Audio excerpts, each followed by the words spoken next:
يا إلهي ومليكي أنت تعلم كيف حالي وبما قد حل قلبي من هموم واشتغال.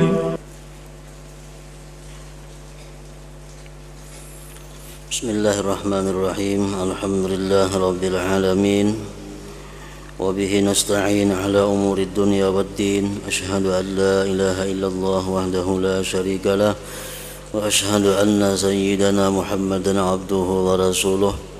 اللهم صل وسلم وبارك على سيدنا محمد وعلى آله وصحبه أجمعين. أما بعد فقال المصنف الإمام حجة الإسلام أبو حامد محمد بن محمد الغزالي رحمه الله ونفعنا بعلومه في الدارين آمين. ومهما اختلج ضميره بهذه الصفات ظهر على ظاهره ذلك حتى يكون للموكر له المعتقد لفضله أكثر احتراما ويكون بلقائه أشد فرحا واستبشارا ممن يغلو بموالاة غيره وإن كان ذلك الغير مستحقا للموالاة. وربما ينتهي الأمر بأهل العلم إلى أن يتغايروا تغاير النساء فيشق على أحدهم أن يختلف بعض تلامذته إلى غيره وإن كان يعلم أنه منتفع بغيره ومستفيد منه بدينه. وكل ذلك رشح الصفات المهلكات المستكنة في سر القلب الذي قد يظن العالم النجاة منها وهو مغرور بها وإنما ينكشف ذلك بهذه العلامات إلى آخره.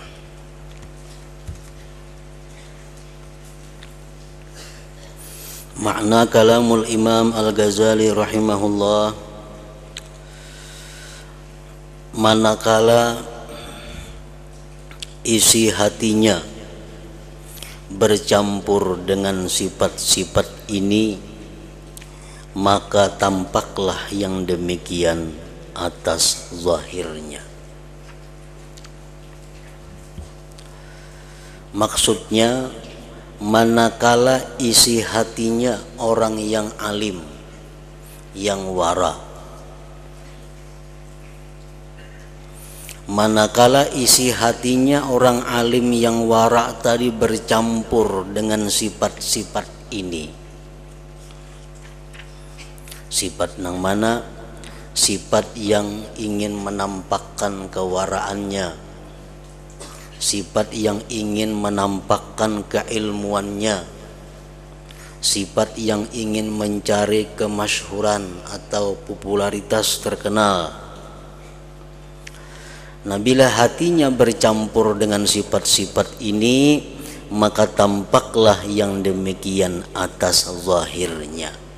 Artinya ketahuan, kelihatan pada perbuatan zahirnya orang yang berilmu, yang wara tadi.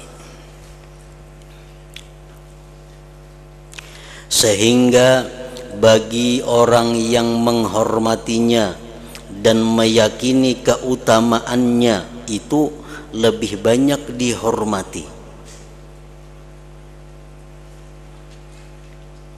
Artinya orang yang alim yang wara tersebut lebih menghormati orang yang menuntut ilmu kepadanya daripada orang yang kada menuntut ilmu lawan inya.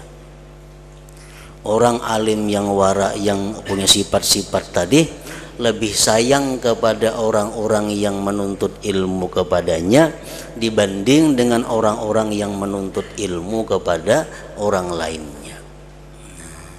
Inya lebih menghormati orang-orang yang menuntut ilmu lawan inya, berpegang lawan inya, ketimbang orang-orang yang menghormati berpegang kepada orang yang lain.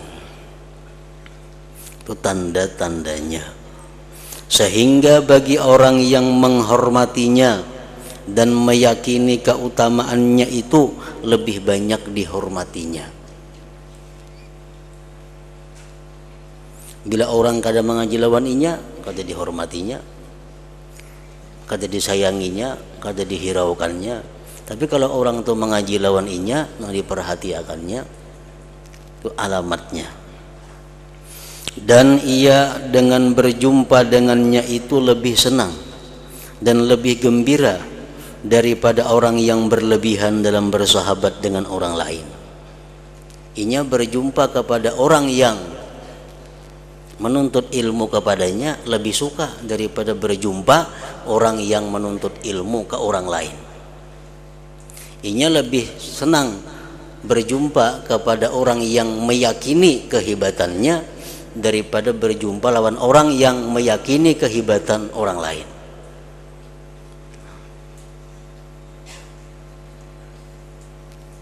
Umpamanya si A ini mengakui kehebatan inya, A ini mengakui keutamaan inya, sedangkan B ini meyakini keutamaan guru yang lain, memuliakan kepada guru yang lain. Nah, si inya orang alim ini kalau lebih mengutamakan kepada orang yang mengutamakan inya, nah itu tandanya kada biris. Tandanya orang alim ini punya sifat-sifat yang tercela itu. Dan ia dengan berjumpa dengannya itu lebih senang dan lebih gembira daripada orang yang berlebihan dalam bersahabat dengan orang lain, walaupun orang lain itu lebih berhak untuk persahabatan. Kita boleh membedakan penghormatan antara menghormati A lawan B. Kalau salah satu itu lebih saleh, lebih takwa, lebih alim, nah boleh kita menghormati orang itu lebih daripada menghormati orang yang biasa. Kalau kita menghormati seseorang karena inya itu memuji kita, kalau kita menghormati orang karena orang itu mengagung-agungkan kita, tapi kita kurang menghormati kepada yang lain yang tidak memuji kita, yang tidak mengagungkan kita, kurang kita menghormati. Nah, berarti kita ini punya sifat-sifat yang tercela. Berarti kita ada punya sifat-sifat ingin menampakkan kealiman, ingin menampakkan kewaraan dan mencari kemasyhuran, keterkenalan.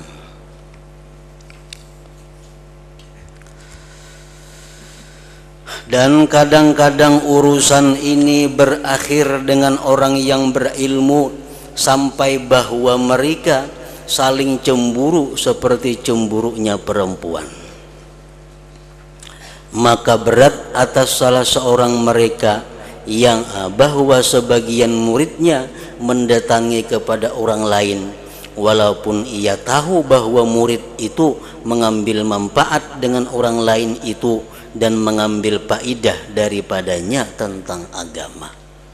Nah, akhir-akhirnya kaina ujung-ujungnya orang yang berilmu tersebut dia kada suka kepada seseorang kalau orang itu mengaji di tempat orang lain. Dia benci kepada muridnya kalau muridnya itu menuntut ilmu ke guru yang lain.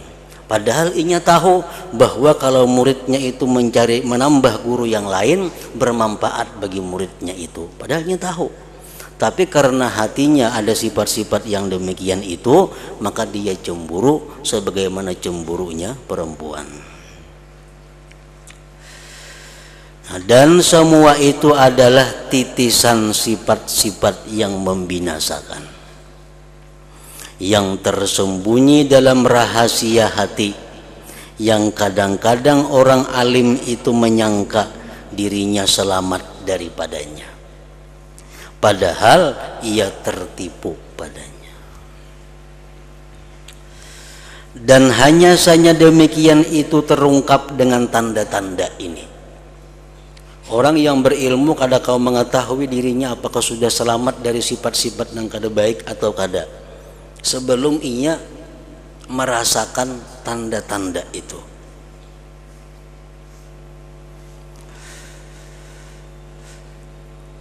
Dan hanya saja demikian itu terungkap dengan tanda-tanda ini. Dan fitnah orang alim itu besar. Ada kalanya ia menguasai dan ada kalanya binasa. Ada kalanya dia mampu mengatasi ujian itu dan ada kalanya dia tidak mampu mengatasi ujian itu. Dan tidak ada keinginan baginya pada keselamatan orang awam. Ini kada penting orang awam itu selamat, kadang penting inya dipuji, inya disanjung, inya dihormati, inya dimuliakan. Nah, itu tujuannya. Barang siapa merasa pada dirinya dengan sifat-sifat ini, kalau kita jadi orang alim, kalau kita mengajar, tapi di dalam hati kita timbul ada sifat-sifat kayak tadi. Bila orang mengaji lawan kita, kita hormati, kita sayangi. Orang mengaji ke lain, kadang kita hormati, kadang kita sayangi, bahkan kalau perlu dimusuhi. Nah, kalau kita merasa ada punya sifat-sifat seperti itu, maka yang wajib atas orang yang berilmu tadi adalah beruzlah. Yang wajib beruzlah, menyendiri, mencari humul tidak dikenal, dan menolak untuk memberi fatwa manakala diminta orang. Nah, kalau inya merasa hatinya masih seperti itu, kada usah mengajar, kada usah memberikan fatwa. Yang penting inya adalah mengurus dirinya sendiri dahulu, menghilangkan sifat-sifat yang kada baik dalam dirinya tadi.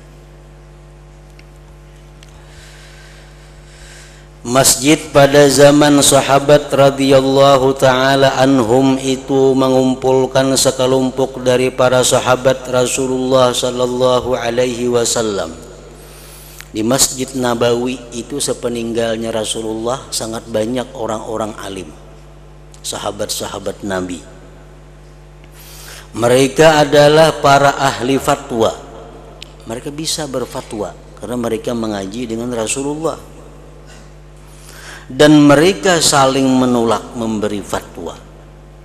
Kalau ada orang betakun fatwa, mereka kalau bisa menolak. Kan betakun ke anu si A aja, si A itu lebih banyak ilmunya daripada aku.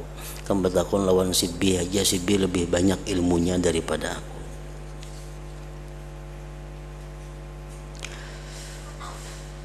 Dan setiap orang yang berfatwa adalah ia ingin bahwa orang lain cukup dengannya. Artinya inya tuh hendak bahwa orang lain aja yang berfatwa itu kada usah inya. Nah, ini menghindarkan diri daripada mencari kemasyhuran, menghindarkan diri daripada mencari sanjungan dan pujian.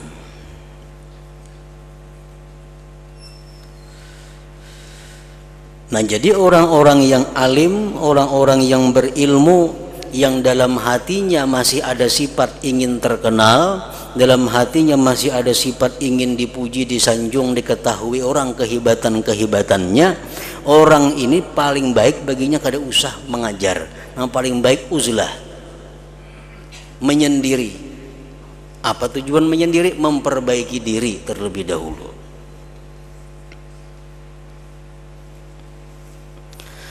Dan ketika ini sayogianya ia menjaga diri dari syaitan-syaitan manusia.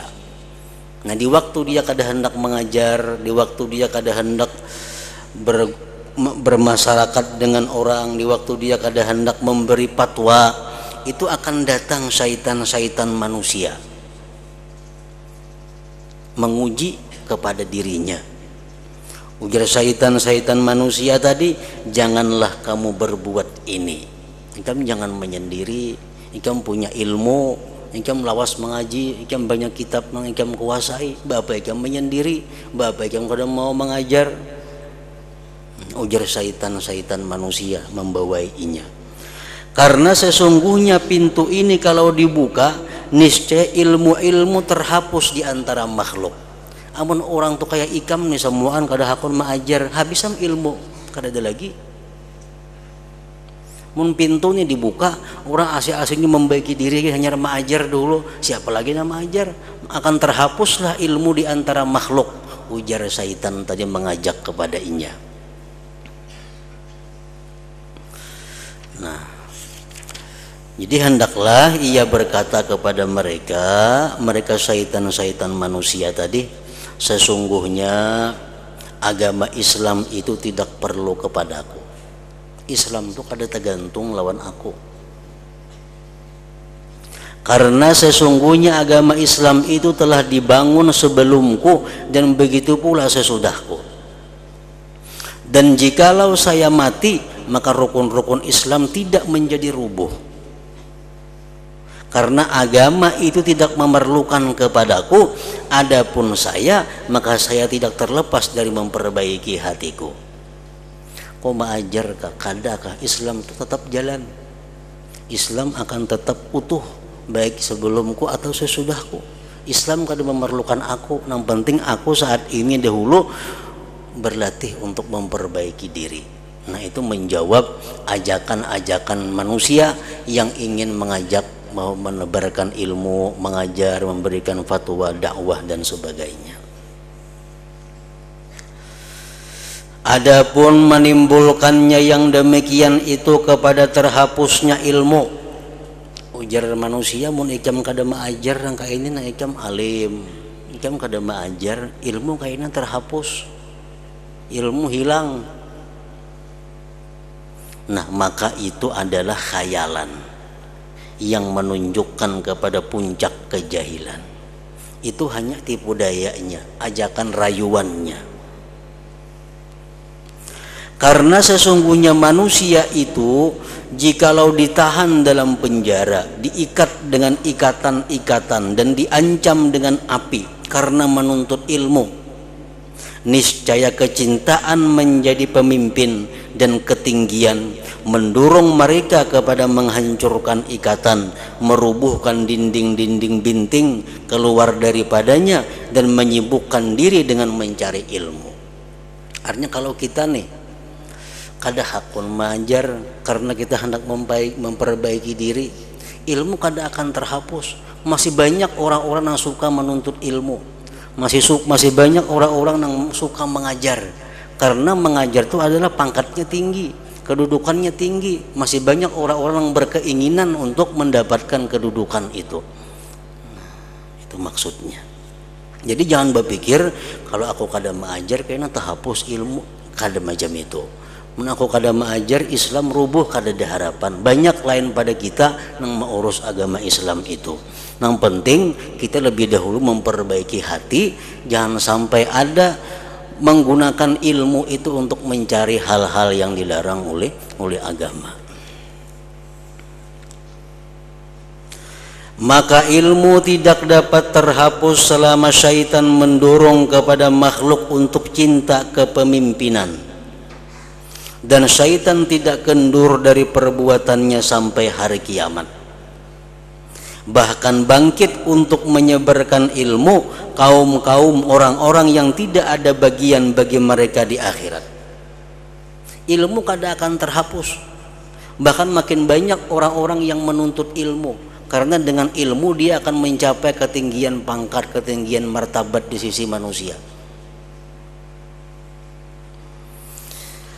Sabda Rasulullah sallallahu alaihi wasallam, innallaha yu'ayyidu hadzal dina bi aqwamin la nasiba lahum. Artinya sesungguhnya Allah menguatkan agama ini dengan kaum-kaum yang mereka tidak mempunyai bagian di akhirat. Agama ini diperkuat oleh orang-orang yang di akhirat tidak ada surga.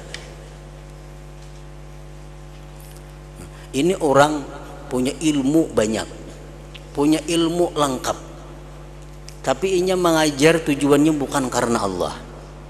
Inya mengajar tujuannya bukan untuk memperkuat Islam, tapi tujuannya untuk mencari sanjungan, mencari dunia, pangkat dan kedudukan.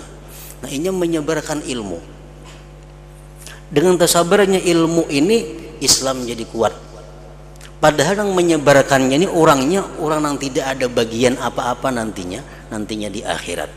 Jadi jangan berpikir Islam itu akan hilang, kada ada harapan. Islam akan terus berkembang walaupun yang pengembangnya ini orang-orang nang kada ada bagian apa-apa di akhirat. Innallaha la yu'ayyidu hadzal dina birrajulil fajir. Ujar Nabi, sesungguhnya Allah menguatkan agama ini dengan seseorang yang berbuat maksiat. Agama Islam ini jadi kuat dengan orang-orang yang ahli maksiat. Banyak kita misal orang sembahyangan, orang beribadah, dijaga oleh orang-orang yang kuat-kuat. Di negara Islam misalnya, orang beribadah itu dijaga oleh tentara-tentara Islam. Tentara-tentara Islam inilah keamanan supaya orang sembahyang jangan diganggu, supaya orang sembahyang merasa khusyuk, tenang. Padahal si askar sembahyang gak adanya, cuma menjaga orang sembahyang agar aman. Nah itu maksudnya Allah memperkuat agama ini dengan orang-orang yang jahat.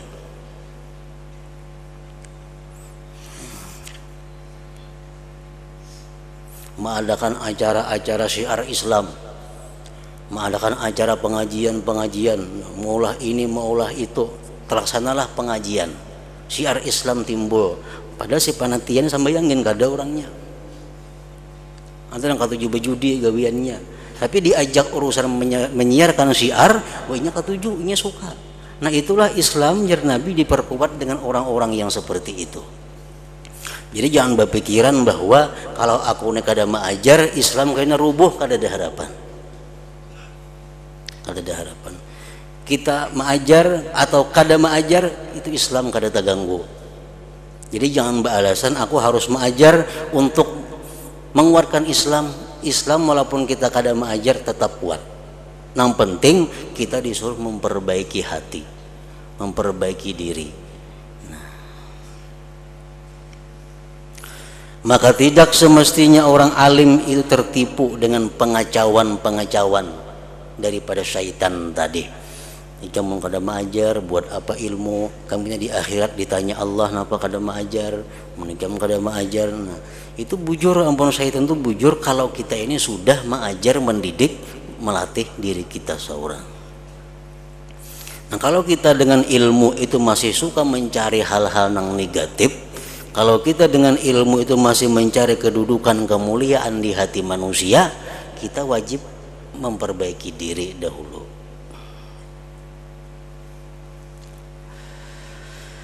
Maka tidak semestinya orang alim itu tertipu dengan pengacauan-pengacauan, lalu ia sibuk dengan bercampur dengan makhluk sehingga terdidik dalam hatinya cinta kedudukan, pujian dan penghormatan. Nah sesungguhnya demikian itu adalah sifat munafik. Rasulullah sallallahu alaihi wasallam bersabda, hubbul jah wal mal yumbitun nifaq fil qalbi kama yumbitul ma wal baqla. Artinya ujar Nabi, cinta pangkat kedudukan dan cinta kepada harta itu dapat menimbulkan sifat munafik di dalam hati. Orang tuh mencari kedudukan, mencari pangkat di hati manusia, itu dia akan mudah berpura-pura jadi orang yang baik, padahal sebenarnya ini orang yang jahat. Lalu ditampilkannya keluar akhlak yang baik, akhlak yang mulia, tapi di dalam hatinya bersarang sifat-sifat yang jahat. Nah karena ini mencari pujian kedudukan, sifat munafik akan tumbuh dalam hatinya. Nah demikian pula orang-orang yang mencintai harta itu akan menumbuhkan sifat-sifat nifak di dalam hatinya. Cinta pangkat dan harta itu dapat menimbulkan sifat munafik dalam hati, sebagaimana air itu menumbuhkan sayur-sayur. Dan Rasulullah sallallahu alaihi wasallam bersabda, madibani dhariyani ursila bi zaribati ghanamin bi aktsara ifsadan fiha min hubbil jah wal mal fi dinil mar'il muslim. Artinya tidaklah 2 ekor serigala yang buas yang dilepaskan dalam kandang kambing itu lebih banyak membuat kerusakan padanya daripada cinta pangkat dan harta pada agama seseorang muslim.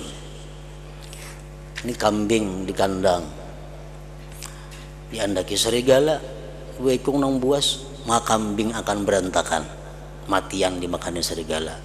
Karena dimakannya serigala, nah, berbuat kerusakan di situ.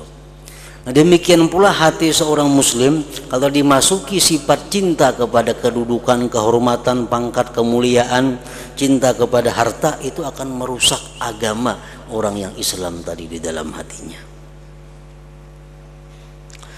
Dan cinta kedudukan tidak dapat terlepas dari hati kecuali dengan mengasingkan diri dari manusia dan lari dari bergaul dengan manusia dan meninggalkan setiap apa yang menambah kedudukannya dalam hati manusia. Maka hendaklah pikiran orang alim itu dalam memahami yang tersembunyi dari sifat-sifat ini dari hatinya dan dalam mencari jalan keselamatan daripadanya. Dan inilah tugas orang alim yang bertakwa.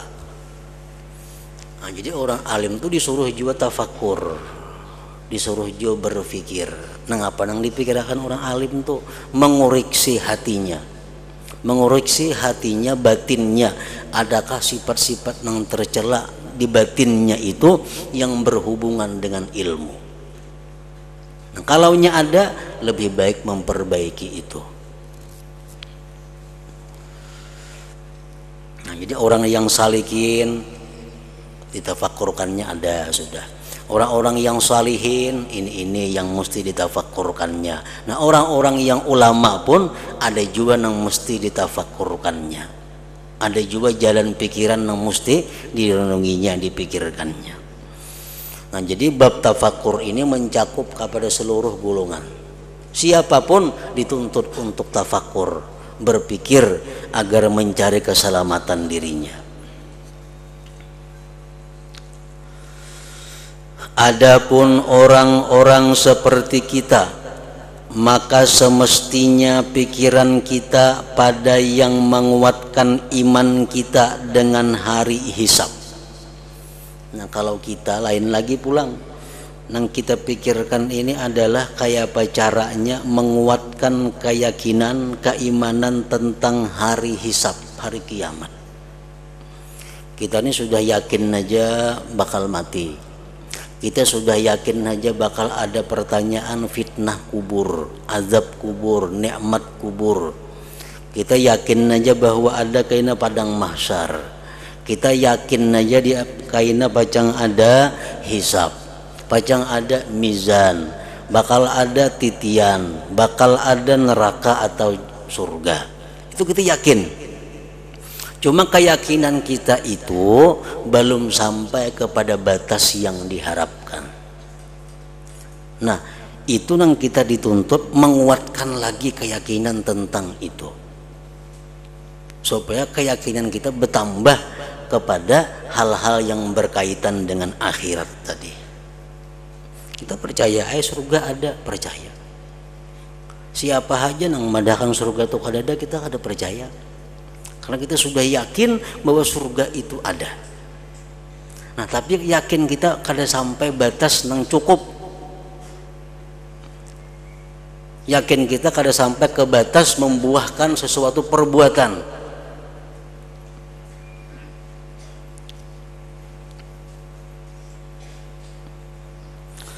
Adapun orang-orang seperti kita, maka semestinya pikiran kita pada apa yang menguatkan iman kita dengan hari hisab. Menguatkan iman itu kayak apa caranya? Antara lain dengan menalaah kitab-kitab yang berkaitan dengan hari kiamat. Berkawan, bergaul dengan orang-orang yang kuat keyakinannya tentang kiamat akhirat. Menjauhi pergaulan-pergaulan yang membuat lemah keyakinan itu. memperbanyak zikrullah, memperbanyak hadir di majelis ilmu. Nah, itu jalan-jalan untuk menambah kekuatan iman, kekuatan yakin kepada hari akhirat itu.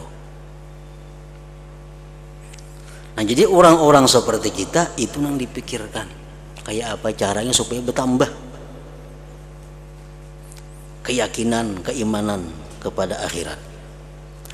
Karena orang-orang salaf yang saleh, jikalau melihat kepada kita, orang-orang bahari itu yang salihin, amunnya melihat kita nih, niscaya mereka berkata, sesungguhnya mereka tidak menganggap kita beriman kepada hari hisab. Menganggap kita, nyakabubuan para sahabat, para tabi'in tuh melihat kelakuan kita wah ini nih, dipadahannya kita nih kada beriman lawan hari akhirat itu. Kada nang berimannya lagi kita nih. Kalau inya melihat gerak-gerik tingkah laku kita, maka tidaklah amal perbuatan kita itu amal perbuatan orang yang beriman dengan surga dan neraka. Gawian kita, amal kita ini macam amal orang yang kada percaya lawan surga dan neraka. Bujur ya, kita yakin surga neraka tuh ada, tapi praktik nang kita gawi hari-hari kayak orang nang kada percaya lawan surga neraka itu.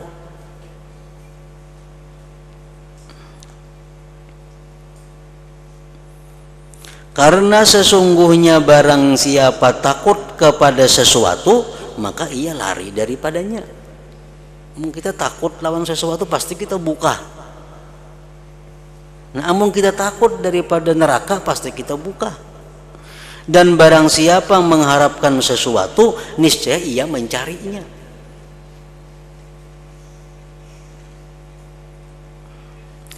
Dan kita telah mengetahui bahwa lari dari neraka adalah dengan meninggalkan perkara yang syubhat dan yang haram, dan meninggalkan perbuatan-perbuatan maksiat. Sedangkan kita tekun padanya. Kita masih suka maksiat, masih suka makan nang haram, nang syubhat. Padahal kita yakin lawan adanya neraka. Nah, berarti keyakinan itu kada sampai ke batasnya lagi. Itu nang kita dituntut tafakur, mencari jalan kayak apa caranya menambahi yakin itu. Dan bahwa mencari surga itu dengan memperbanyak perbuatan-perbuatan taat yang sunnah. Sedangkan kita terlidur dalam amalan-amalan fardu daripadanya. Kita nang fardu aja kada biris, apalagi nang sunat-sunatnya. Nah, padahal kita yakin bahwa surga itu ada.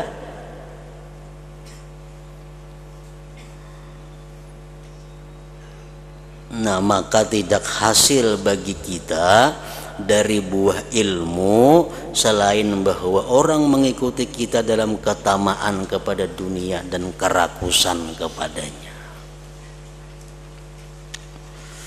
Dan dikatakan bahwa jikalau ini adalah tercela, niscaya para ulama itu lebih berhak dan lebih utama untuk menjauhinya, kerakusan kepada dunia dan kecintaan daripada kita. Dan mudah-mudahan kita seperti orang awam, apabila kita mati maka dosa-dosa kita mati bersama kita. Orang-orang awam ini bila mati habis juga dosanya. Nah, kalau orang-orang yang berilmu, apalagi mereka sudah mengarang kitab, memberikan fatwa, kalau kitab itu keliru, fatwanya salah, walaupun inya mati, dosanya kada mati, karena tetap dipakai orang kesalahannya itu. Maka alangkah besar fitnah yang kita hadapi, ujian yang kita hadapi jikalau kita berpikir. Maka kita memohon kepada Allah Ta'ala agar memperbaiki kita dan memberi taufik kepada kita untuk bertobat sebelum Dia mematikan kita. Sesungguhnya Dia yang maha pemurah, yang maha lembut dengan kita, yang menganugerahkan kenikmatan kepada kita. Nah, maka inilah jalan-jalan pikiran para ulama dan orang-orang saleh tentang ilmu muamalah. Ilmu muamalah, ilmu memperbaiki hati, ilmu memperbagusi akhlak, ilmu membujurakan ibadah, itu ilmu muamalah ngarannya. Kalau mereka selesai daripadanya, sudah selesai, dapat mengatasi hati, dapat menekan nafsu ammarah, selesai sudah mengurus itu, maka terputuslah berpalingnya mereka dari diri mereka, dan mereka naik daripadanya kepada tafakkur tentang keagungan Allah dan kebesarannya, dan merasa nikmat dengan menyaksikannya dengan mata hati. Nah, kalau sudah hati kita bersih dari sifat-sifat nang kada baik, kita perhiasi dengan sifat-sifat nang baik, sudah beres, sudah selesai. Nah, hanya kita naik ke mana? Naik ke kelas tafakkur berikutnya. Tafakkur merenungi tentang keagungan Allah, kebesarannya, dan merasakan nikmat yang diberikannya. Dan demikian itu tidak sempurna kecuali setelah terlepas dari semua sifat-sifat yang membinasakan dan bersifat dengan sifat-sifat yang menyelamatkan. Kita kada akan bisa tafakkur keagungan Allah, kita kada akan bisa tafakkur kebesaran Allah, kita kada akan bisa merasakan sebenarnya nikmat Allah kalau hati kita masih bersifat-sifat kada baik, belum berhias dengan sifat nang baik. Dan kalau tampak sesuatu daripadanya sebelum yang demikian itu, misalnya belum biris tapi memperbaiki hatinya, tapi kadang-kadang ada hendak tafakkur tentang keagungan Allah, maka ia orang yang kemasukan, yang sakit, yang keruh, lagi terputus, dan ia adalah lemah seperti kilat yang menyambar, yang tidak tetap dan tidak kekal. Kalau kita masih belum membaiki hati daripada sifat tercela, belum memakaiani hati dengan sifat terpuji, kalau kita hendak tafakkur tentang keagungan Allah, hendak tafakkur tentang keindahan perbuatan Allah, nah itu kita kada kawa lawas, lemah macam kilat satu mata.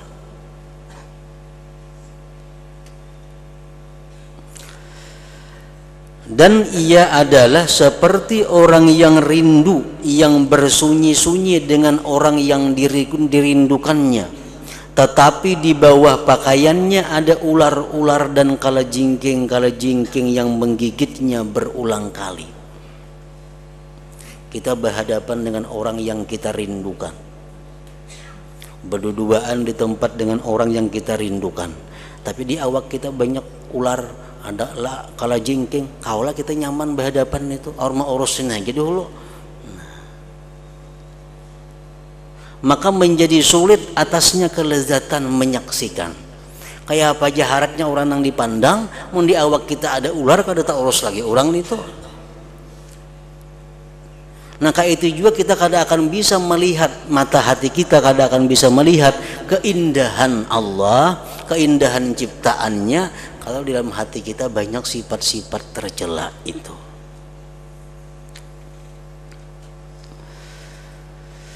Dan tidak ada jalan baginya pada kesempurnaan memperoleh kenikmatan kecuali dengan mengeluarkan kalajengking dan ular dari pakaian. Itu diusir dahulu, ularnya dijauhkan, kalajengkingnya dijauhkan, hanya kawan nyaman memandang orang yang dirindukan tadi. Dan sifat-sifat yang tercela ini adalah kalajengking dan ular, dan itulah yang mengganggu dan menyakitkan. Kenapa kita sembahyang kada mau nyaman, baca Quran kada mau nyaman, berselawat kada mau nyaman, padahal orang yang kita zikiri orang yang sangat indah, orang yang kita salawati ini orang yang sangat mulia, sangat tampan, sangat semua-muanya. Kenapa kita kada mau nyaman? Karena di awak kita kebanyakan penghalang yang mengganggu untuk kenyamanan itu. Jadi sifat-sifat tercela itu diumpamakan dengan kalajengking dan ular. Itulah yang mengganggu dan menyakitkan. Dan dalam kubur bertambah sakitnya gigitannya atas gigitan kalajengking dan ular. Nah, dan kadar ini cukup untuk memperingatkan atas jalan-jalan pikiran hamba tentang sifat-sifat diri yang dicintai dan yang dibenci di sisi Tuhannya yang maha tinggi. Nah, jadi perinciannya ini lebih luas lagi ada. Kalau kita seorang pedagang, apa yang mesti kita pikirkan dalam hari-harinya? Kalau kita orang penuntut ilmu, apa yang mesti kita tafakkurkan dalam ibadah tafakkur itu? Kalau seorang perempuan, apa yang perlu kita tafakkurkan sehingga dia menjadi perempuan yang baik? Kalau menjadi pejabat penguasa, apa yang mesti dia tafakkurkan agar dia menjadi pejabat yang bagus, yang diridai Allah? Nah, samuan itu diatur, ada cara-caranya. Jadi kada sama tafakkur itu antara orang A dengan orang B, tergantung pekerjaan gawiannya sehari-hari. Nah, bagian kedua adalah berpikir tentang keagungan Allah, kebesarannya dan kesombongannya.